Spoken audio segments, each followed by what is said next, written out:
happen again. That's graduation. That was the, I told you. I did a grand total of 13. Come on, you ain't did nothing anyways. You Ladies and gentlemen. Then shut up. Now you Oh, shut up. no. You shut up. And you sitting up talking this nonsense. Court is adjourned. I'll see you in my chambers. Yes. Have you ever seen Gangsters Go Psycho on Paternity Court? Mr. Mason hired spies to keep tabs on his partner, Ms. Malone. And guess what? They discovered heartbreaking truths about her. As a result of that, the couple are appearing before Judge Lake to confirm the paternity of their little daughter and unborn child. Mr. Mason, you say today will determine the future of your relationship with the defendant, Ms. Malone. You say you lost all trust when you set up a watchdog to keep tabs on Ms. Malone and discovered that she had men coming in and out of the house. Although she's not denying the fact that she was unfaithful to her man, she's confident that he fathered her children. Even if he turns out to be the biological father to the little girl and the unborn baby, will their relationship be restored? I doubt that. But let's find out together, though. Admit to cheating on your boyfriend, but are positive he's Avery's father. Today, you are hoping the DNA test will restore your relationship. Is that correct? Okay, we get that he caught his woman cheating and all, but why did he resort to hiring watchdogs to monitor her movements? Hearing why he chose to do that would leave your mouth wide opened. Okay, when me and Miss Malone actually first met, we met on a website. I took her out on a date. We went to somewhere to eat. So this started out as a regular courtship. Yes, You Your went Honor. on a date. Yes, Your Honor. And Ms. Malone, you had a great relationship in the beginning. Oh my days. So Ms. Malone was sleeping with multiple men for sport? Nah. This woman is a psycho. What makes it more shocking is her absurd reason for her disgusting lifestyle.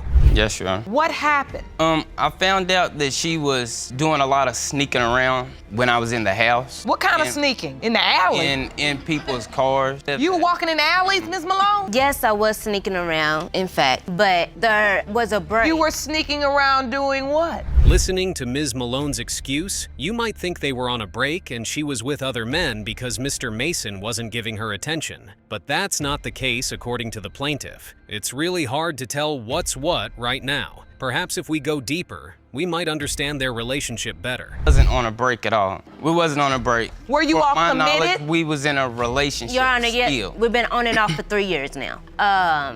Right now, we're off. Are you living together? Yes, ma'am. Yes, Your Honor. You're off, but you live together. Yes, Yes, Your Your Honor. Honor. Now, let's get more details about how sneaky the defendant from the plaintiff. From his point of view, she was sneaking out the back door to hook up with other men. But in her defense, she tells a different story entirely. Now, she either telling the truth or she's a master manipulator.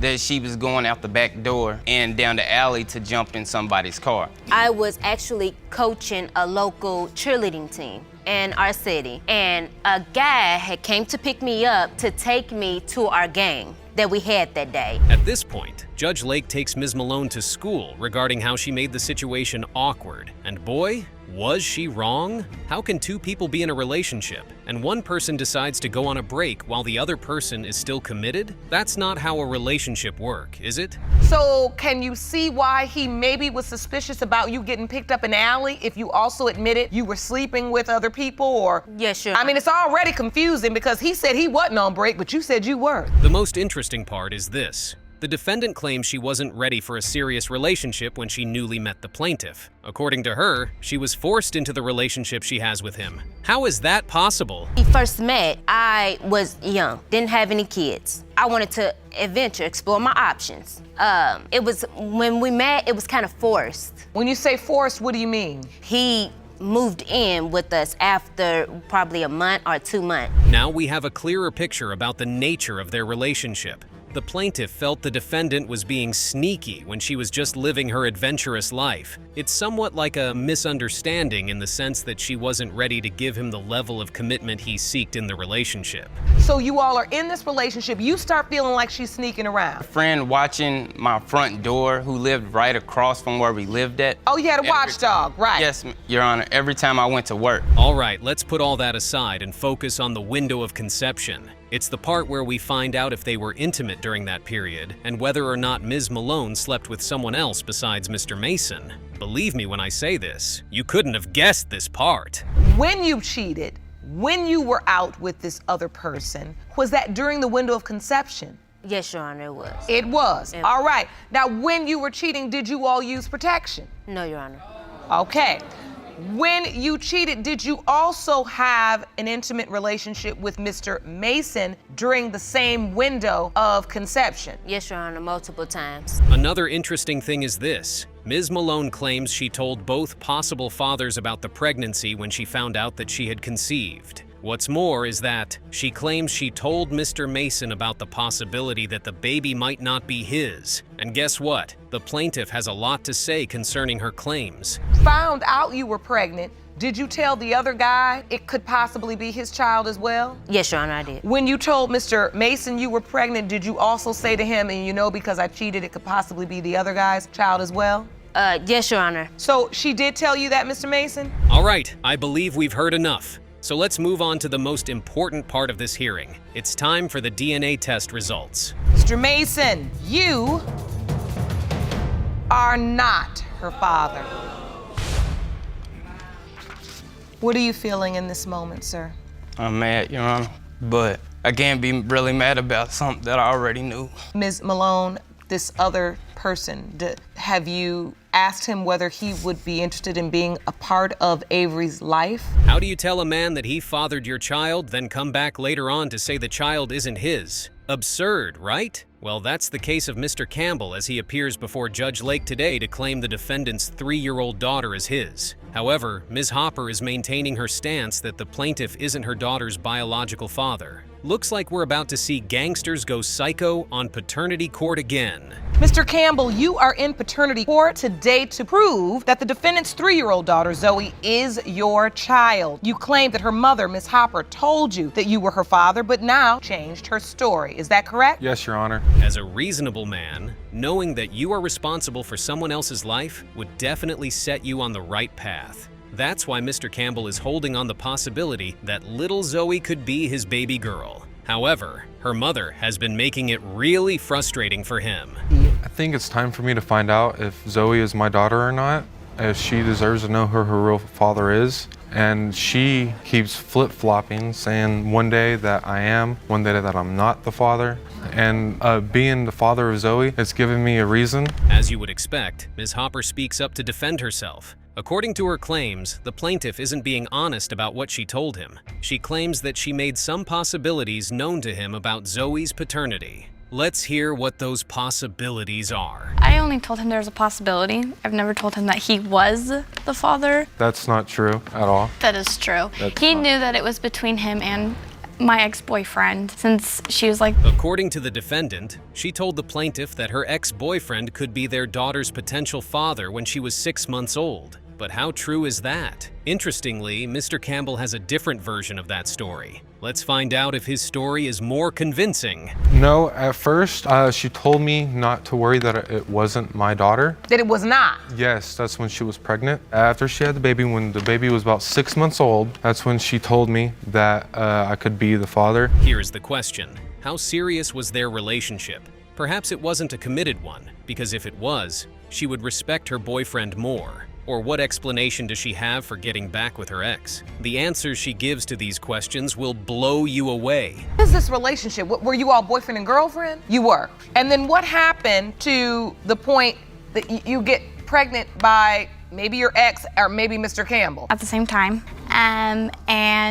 So this wasn't a cheating thing, this was a parallel thing. Now, it will be fascinating to know her sexual activities during the days of conception. This information will be pivotal in determining who the strongest candidate for fatherhood is between her current and ex-boyfriend. No matter how good a guesser you are, you couldn't have predicted what she has to say about that. I just kind of thought maybe it was both of them. The day that they say she was conceived, I had seen both of them at the same time. Same time, same day? Same day. Not the same time, same day. Oh, okay. So you had sex with both men in the same day? The interesting thing is this. There's an argument between the couple about whether or not Mr. Campbell knew Ms. Hopper was seeing her ex whilst also being with him. Whoa! Isn't that more like a love triangle relationship? Mr. Campbell, did you know that she was also seeing her ex at the same exact time she was dating you? I had no clue. Okay. Yes, Yeah. yes, he did. Did you know No, that I she had didn't. also slept with the ex on the same day she slept with you? No. Okay, so that's why we're here. How long did you continue this parallel affair? Now we get that the defendant enjoyed playing both sides. But it will be interesting to know which of the men attended the doctor's appointments with her, and whoever attended the doctor's appointments probably got the honor of putting his name on the birth certificate. The question now is this: which of the possible fathers had that privilege? He was pretty much there through the pregnancy. He was there. Your ex-boyfriend. So he went to doctor's appointment. And I did give him her last name. Although Ms. Hopper allowed her ex-boyfriend to sign her daughter's birth certificate and all, some things still remain unclear in this case. Why did she flip-flop about her daughter's paternity? In the sense that she told Mr. Campbell that he's the baby's father, then she said he isn't. I want to understand the flip-flopping in terms of paternity. You told Mr. Campbell, don't worry, she's not yours. Then you said she is yours. Then you're saying now she's not his, but Zoe calls him daddy. For backup, the plaintiff brought his mom as a witness. It would be interesting to hear what she has to add to this complicated case. Perhaps she might enlighten us on things we're yet to understand. Ms. Campbell, were you ever told that your son was the biological father of little Zoe? Yes, Your Honor. I was contacted on Facebook. She let me know that she believed my son was the father, and I have some proof of it. Oh, I'd like to see that proof. On July 23rd, I received a friend. Just when we thought we've seen the most interesting part, Granny serves us the best dish yet. To enjoy Granny's cooking, you need to hear her sizzling story yourself. Brace yourselves for impact. If you're telling him that he is just a possibility, but you're telling his mom he's the only possibility, what is the story? Your Honor, I've given him chances to take a DNA test, and he refused to do it because of the girl he was with. Did you refuse the DNA test, Mr. Campbell? Oof, what a case it's been. Gangsters going psycho on paternity court. As interesting as it's been, we need to get to the most important part of this case, the DNA test result. Mr. Campbell, you are not the father. I'm sorry. I know you really wanted to be her dad.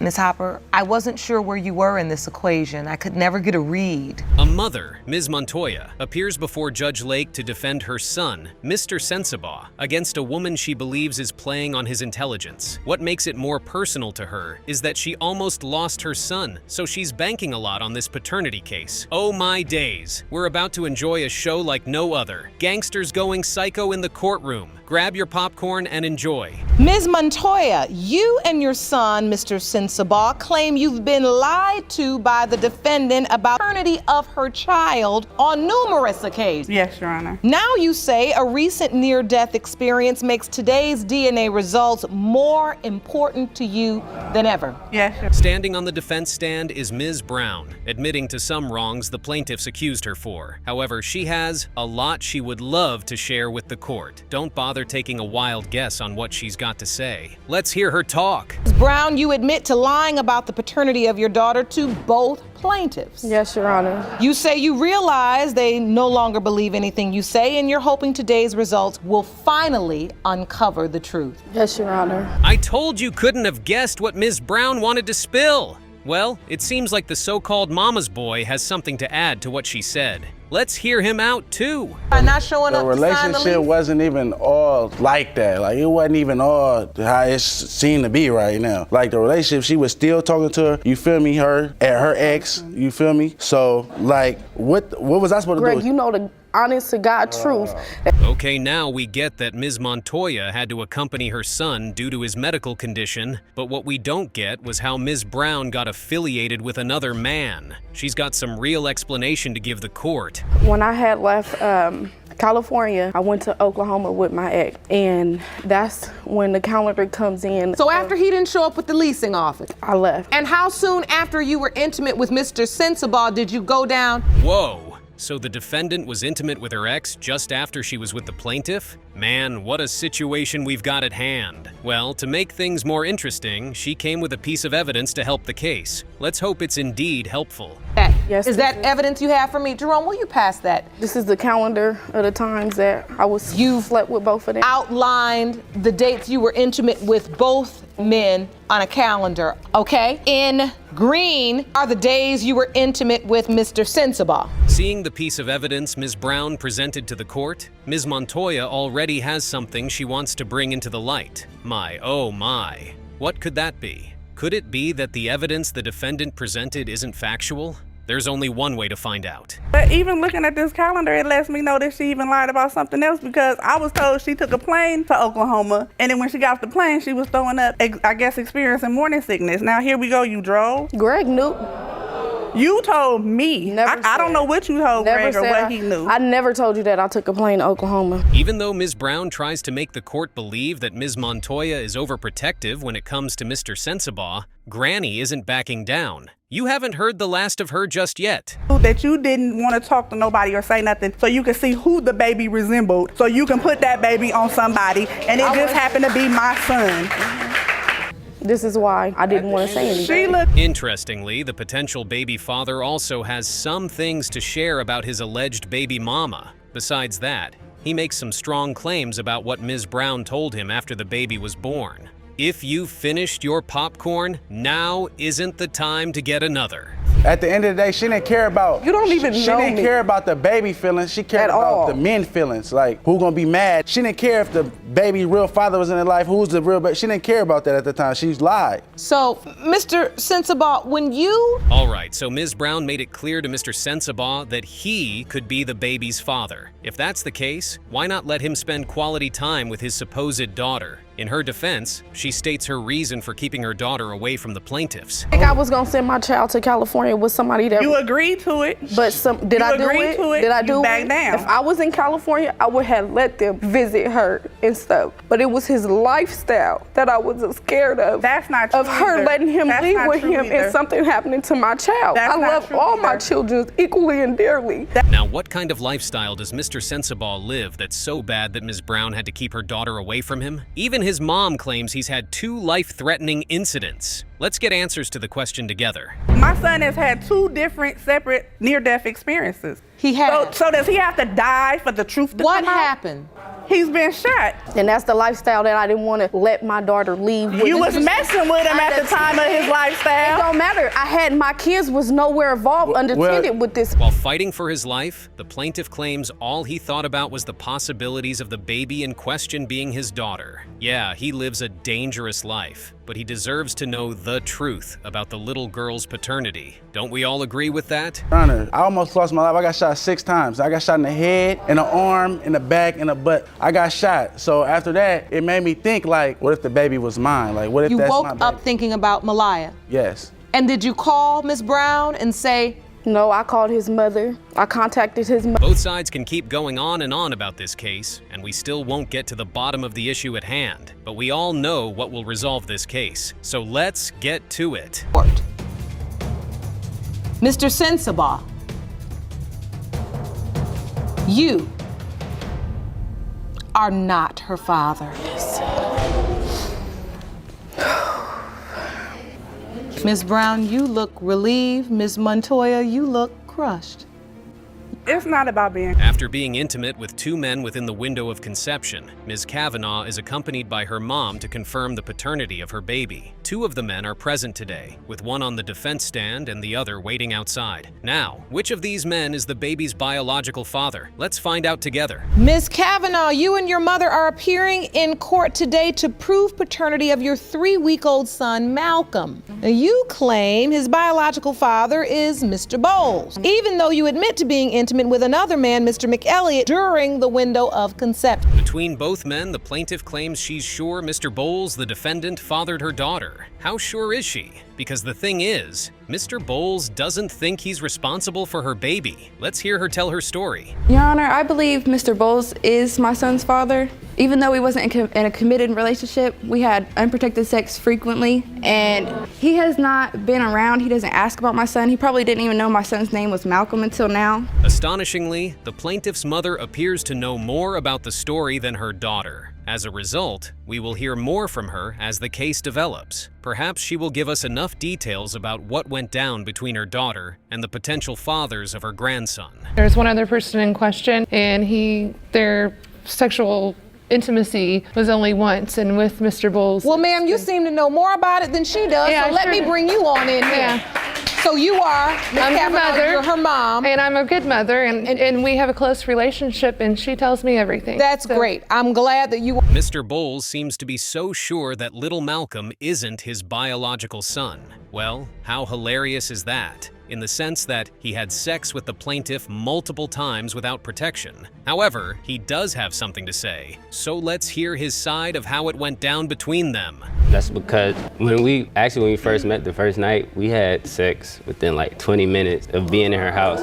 It wasn't within 20 minutes. And then, like, probably 3 weeks later, maybe 2 weeks later, I found like an open condom wrapper in her bathroom. Whoa, so they had sex on their first night together? How wild is that? And he also found reasons to believe that she had multiple sex partners weeks after? Now we get why he has doubts about paternity. Well, let's hear what she has to say about that. I had sex with him on the first night. Doesn't mean I have sex with everybody on the first night. I and had feelings for him. We actually talked for a couple of years on Facebook before I even met him. So we had some type of connection. It wasn't just he came over one night and just we did it. Now let's jump to part where she found out she was pregnant. She claims she told Mr. Bowles about the pregnancy after she discovered it because she believed he was responsible. But here is the important question. Did she sleep with the other guy during the window of conception? Her answer to that question will have you shocked. Right, so now you find out you're pregnant. When you find out, who do you tell? Your Honor, I told him. I told Mr. Bowles because that's who I believed was the father. It was the right date, right conception time. But I did have one sexual encounter. While Mr. Bowles was stating his doubts earlier, the plaintiff interrupted him.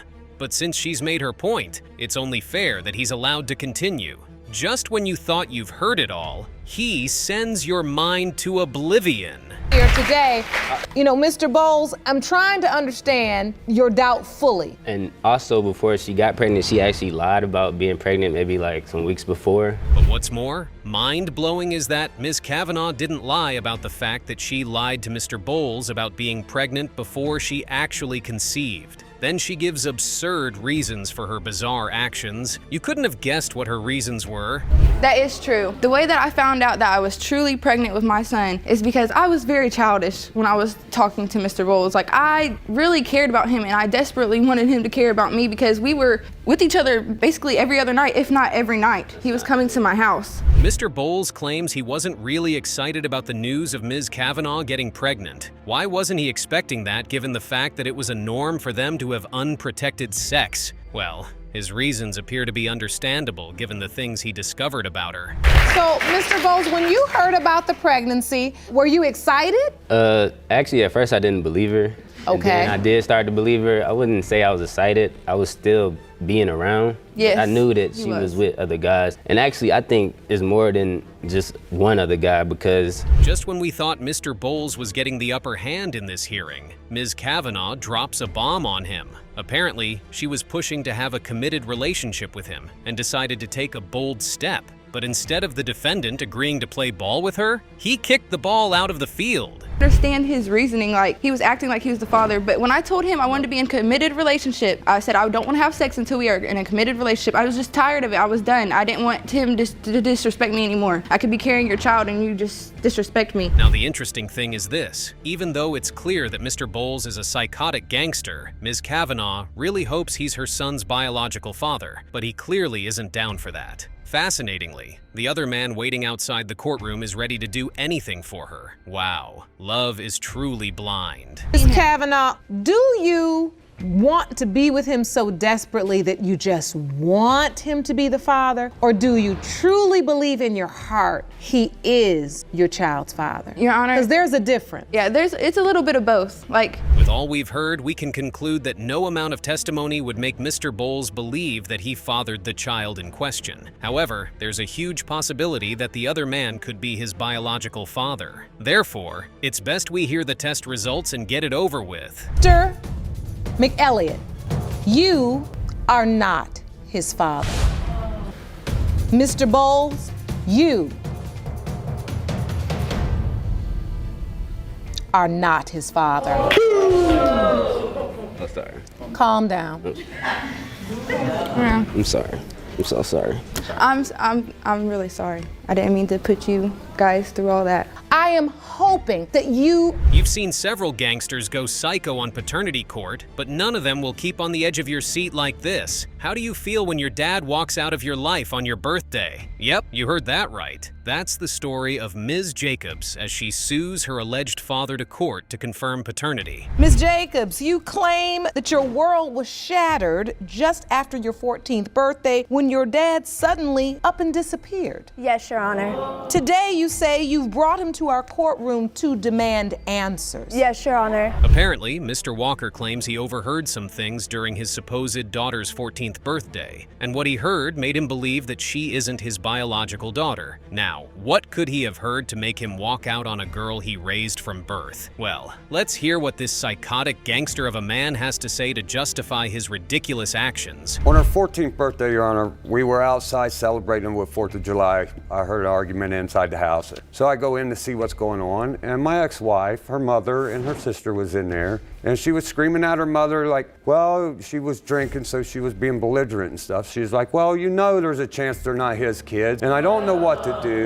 Whoa! Now we get why Mr. Walker walked out on his family. It's really too hard a pill for any man to swallow. Perhaps Ms. Jacobs had never heard this story, and that's why she's been so mad at him. Well, we can't blame her for her mother's wrongdoings. Jacobs, did you overhear or know all of this was going on at your 14th birthday party? No, I actually just seen him walk out of the house. He was really angry, so I didn't understand what was going on at all. From her testimony, we can tell that she was really devastated when the man she had always known as her father left her without a word. Even if he explained it to her back then, she wouldn't have been able to understand the situation. However, she wrote him a letter which she never sent to him. For the court, please. I can. It says, Dad, I wish you never left. It really sucks that you're not here. Every night I pray that you come back. Sometimes I even pretend that what it would be like if you were still here. I don't know when I'm ever going to see you again, and it hurt. I'm kind of angry about it too. Why did you ever leave me? You can tell from the look in Mr. Walker's eyes that hearing Ms. Jacobs read the letter breaks his heart into 1,000 pieces. Could she have been aware that her alleged father was fighting paternity doubts in his mind when she wrote him that letter? Well, that's her question to answer, not ours. Did you know your father at that time didn't know whether he was truly your biological father? No, Your Honor. You had no idea? I didn't understand until I was 16 years old. It was really hard. I actually ended up getting pregnant when I was 16 just to be emancipated. Really? Yes, Your Honor. So you got pregnant on purpose? Yes, Your Honor. It's really heartbreaking to know what the young woman had to do to get free from her foster home. And you can tell how hurtful it is for Mr. Walker as he explains that he had no idea his baby girl went through all of that. However, he has a lot to share about her mother, and we can't explain the things he has to say about the plaintiff's mother better, so let's hear him tell his heartbreaking story. You had no idea your daughter was going through all of this? No, Your Honor. The foster care, she went to foster care because I had a job, and when I threw her mother out because of all that coming out at her birthday party, I set her mother out. I had enough. My, oh my! So the plaintiff's mother's cheating habit had been her character way long before she got married to the defendant? How crazy is that? Even though he trusted her above his family, it would be fascinating to know if he ever caught her red-handed. Did you ever actually catch her cheating? I did at one time, told me I could go visit my brother, and she was going to go visit her mother. Well, and I called her a few hours later at her mother's house. The deeper we go into this story, the more we understand the things that transformed Mr. Walker from the sweet father to the psychotic gangster he became. The plaintiff's mother really did put him through hell, all in the name of love. Well, that's not all he has to say. Here is more. He said, "Do you know where he lives?" I'm like, "No, I don't know where he lives." So he said, "Well, I'll give it to you." He wrote the address down, and I said, "I don't even know how to get there." And he said, "I'll give you directions." I went down, and when I got to the house, I knocked on the door, and she was sitting in on the couch. They were all drinking. It was just her and 5 other guys. It just gets darker and darker as Mr. Walker digs deep into his ex-wife's miserable past. It would be interesting to know if Ms. Jacobs had ever heard anything close to what her dad just revealed about her mother. If she did, we doubt if she would ever think of bringing her alleged father to paternity court. Had you ever heard any rumors that Mr. Walker may not be your biological father? Yes. When I was 16, I told my mother that I didn't want to be around anymore, that I wanted my dad to come down for my daughter's birth, well, her birth. It's been from one bad story to another about Ms. Jacobs' mother, and if we continue listening to them, I doubt we would be done in an hour. So let's get to the real reason this court was summoned. It's time to hear the DNA test result. Mr. Walker, you are Aisha's father. I love you. Well, I hope that now that you have the truth,